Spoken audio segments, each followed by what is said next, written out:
রাস্তা জাম করে কি হচ্ছে এখানে? আপনাকে আবার আলাদা করে বলতে হবে নাকি? দেখুন, আপনি এভাবে মেন রোড কাট করে টাকা আদায় করতে পারেন না। মানুষ বিপদে পড়লে সব করতে হয়, কিছু সাহায্য করুন। আমার কাছে টাকা নেই।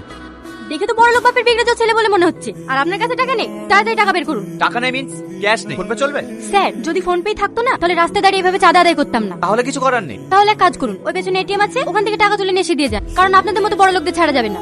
এই জোসনা, টাকা না নিয়ে ছাড়বি না। আমি আবার কাজে গেলাম, আমি আবার বিকেলে এসে দাঁড়াবো।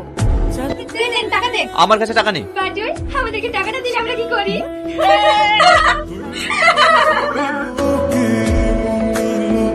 কি অবস্থা তো? দেশ থেকে বাড়ি ফিরছিস না কুস্তি আখড়া থেকে বাড়ি ফিরছিস? আমি বুঝতে পেরেছি, এই টাকা দিয়ে আসেননি তাই তো?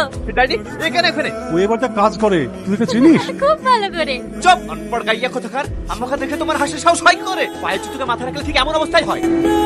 এগুলো তাহলে তোরই কাজ? আমি জানতাম নাকি ও আপনার ছেলে। কিছু মনে করিসনি, ও একটু রাগী।